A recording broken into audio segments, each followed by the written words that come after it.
The Ottoman Empire, stretching from the Balkans to North Africa and from Anatolia to Mesopotamia at its peak, was a complex socio-political empire that lasted from the late 13th until the early 20th century. Governed by a succession of sultan, you can see that its history is filled with conquests, cultural achievements, and complex social hierarchy. One of the most important parts of this society, and even the entire economy, was the institution of slavery, which even to this day often overlooked. At the zenith of Ottoman power, particularly during the 16th century under the rule of Suleiman the Magnificent, slavery was dominant in multiple aspects of life. Slaves in the Ottoman Empire were not confined to a single role or status, but they could be found in a wide range of occupations, from galley slaves for the Barbary pirates, or, as they were later called, the empire's navy, to laborers in mines and having administrative roles within the imperial palace. Now, don't get this wrong, despite the fact that slaves were present everywhere and in some cases even had high roles in the empire, they were still treated like slaves. And that's why today we are going to look at the horrifying things that happened to slaves in the Ottoman Empire. But before we dive in, make sure to subscribe to our channel so you can learn about all the history topics that were never even talked about in school. Before we look at each and every horrifying role the slaves had to fulfill and what happened to them, we need to take a look at how slavery in general in the Ottoman Empire worked. As slavery in the Ottoman Empire worked way differently than we know it in European or American societies. While slavery in most parts of the world had a racial background, with the American slaves being primarily of African origin, the Ottoman Empire's slave population had a huge variety. While most slaves came from the Caucasus, Eastern Europe, and other parts of Europe, it's important to mention that it had no racial background, as there have also been slaves from sub-Saharan Africa. See, they took slaves as a byproduct of their extensive geographic expanse, and therefore their origin varied. What also varied tremendously was the roles these slaves had to fill, from galley slaves, typically prisoners of war, or captives from the raids of the Barbary pirates, to administrative slaves that often occupied high-ranking positions in government and the military. But there have also been slaves in the Devshirme System, laboring in mines and the harem. But we are going to talk about each horrifying fate of these slaves in detail later on. What was also heavily different from the way we know about slavery was that the slaves had some legal protections that are rooted in Ottoman laws and social norms based on Islamic jurisprudence. See, they were considered human beings with certain rights. For example, Muslim slaves were generally not subject to forced labor and had the right to buy their freedom. Female slaves who bore children to their masters were also granted a unique status known as Walad, which led to their eventual freedom and that of their child. And while the freeing of slaves, known as manumission, was considered a virtuous act and highly encouraged in Islamic teachings, there are not a lot of accounts that prove how often this happened. In general, it's important to mention that it's hard to assess every single detail of slavery in the Ottoman Empire, as the available source material on this subject comes from Western Europeans and Christians, where the culture has been subject to slavery and most of the accounts never have been part of the Ottoman Empire. Therefore, we have to take in mind that there might be cultural biases. To still make this video here as accurate as possible, we went through countless resources such as scholarly articles and historical books like Christian Slaves, Muslim Masters by Robert C. Davis. It's also important to remember that despite seemingly many rights these slaves had, it's still slavery, which is a system of exploitation and subjugation. They were still captured, bought, sold, and basically owned like property. One thing that all historical accounts agree on is that at one point, as the Ottoman Empire expanded, the slaves became the economic backbone and were needed to keep the entire economy going. And one of the most important roles for that were the laborers in mines. Even to this day, being a laborer in a mine is one of the harshest jobs you can do, and even with all the safety measures we have today, it still comes with a lot of risk.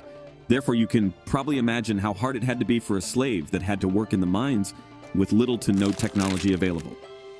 However, since the Ottoman Empire had extensive resources, including silver, gold, and other metals that were critical for maintaining its military and administrative machinery, the demand for these resources led to the mining industry being one of the most important ones for the empire, one that was heavily reliant on slave labor. Slaves who were assigned to mining duties found themselves in an environment that, even back in history, could only be described as inhumane. The mines were deep, dark, and claustrophobic, with little ventilation to disperse the heat that often filled the tunnels.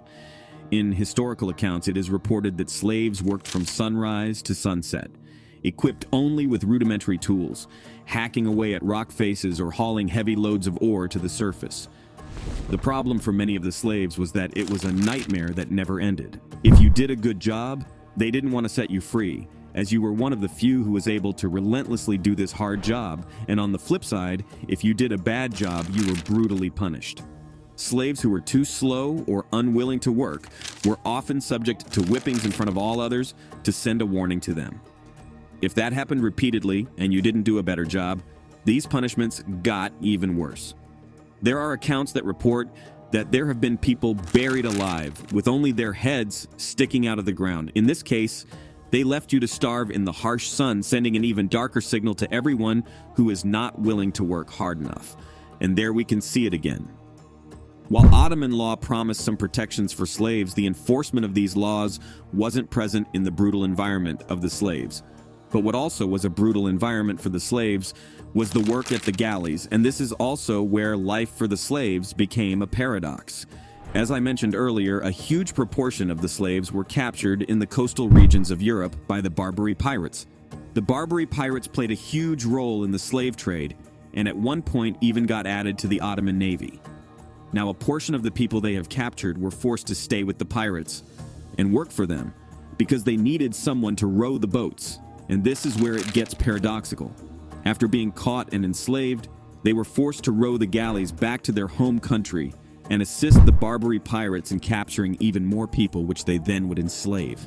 Looking at the conditions on these galleys were nothing short of miserable, with the slaves typically being chained to their oars and benches. This became a cruel but effective measure to prevent any attempts at mutiny or escape.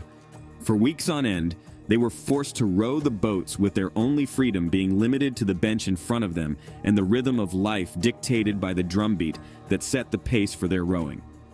The result of these conditions was a slave population marked by exceptionally high mortality rates, and many accounts say that most people never made it longer than 2 years on these ships.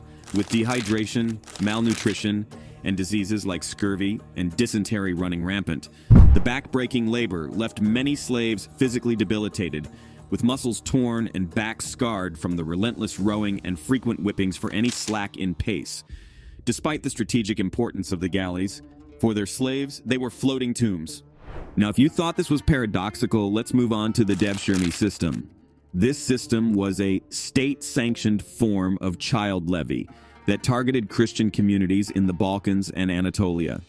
Young boys, often between the ages of 8 and 18, were taken away from their families, converted to Islam, and subjected to a rigorous education and training regimen.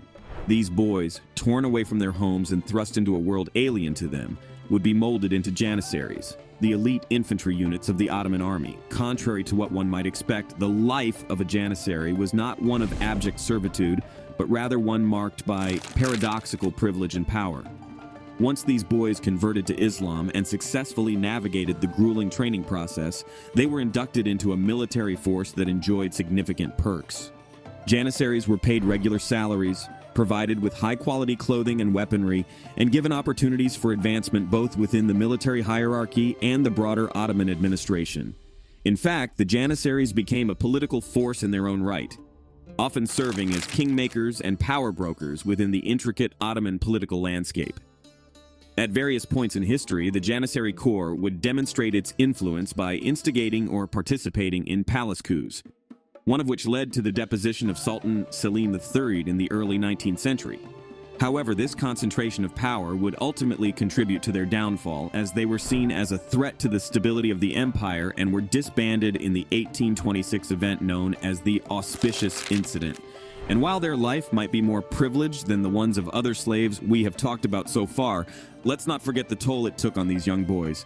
They were taken away from their family and brought into an institution that was rooted in violence. Another high-ranking role that came at an extremely high price was the role of the eunuchs. These have been men who had been castrated, usually at a young age. Once they had been inducted, eunuchs primarily served in the imperial palaces and harems, becoming trusted guardians and sometimes even high-ranking administrators. The logic behind the use of eunuchs was based on a mix of practical and cultural considerations. On one hand, their inability to father children made them ideal custodians for the harems, where they were responsible for guarding the sultan's concubines. On the other hand, it was also believed that castration increased one's focus and mental capacity, and this is also the reason why they were able to rise to such positions of power and influence. Many eunuchs ascended to roles far beyond the palace or harem guards. Some of them became kapi agas, or the chief of eunuchs, who were influential figures not just in the sultan's household, but in the Ottomans' policy at large. And the last class of slaves we want to talk about are the ones that were being kept in a harem. Oftentimes, the harem is shrouded in Orientalists and exotic fantasies, but in reality, they were a complex institution in the Ottoman imperial household. The term harem originates from the Arabic, which means forbidden or sacred. It was a secluded area reserved for the women of the sultan's family, including wives, concubines, and female relatives. Now, the harem had a lot of different tasks that were far away from being mere repositories for the sultan's desires. The women in the harem were often educated in a variety of subjects, ranging from arts and literature to even politics and governance. It was not uncommon for women from the harem to exercise significant influence over the sultan or to play a role in statecraft. However, it's crucial to note that these privileges did not negate the inherently exploitative nature of the institution. Many of these women were slaves or had been part of systems of political alliance and were subjected to exploitation. Diving deeper into the history of the Ottoman Empire, we see a side of history that is often forgotten and rarely talked about. The hardships, fear, and pain these slaves had to face remind us that our history is filled with stories we have never heard about. If you want to learn more history topics that have never been covered in history class, make sure to subscribe to our channel. And with that being said, thanks for watching, and until next time.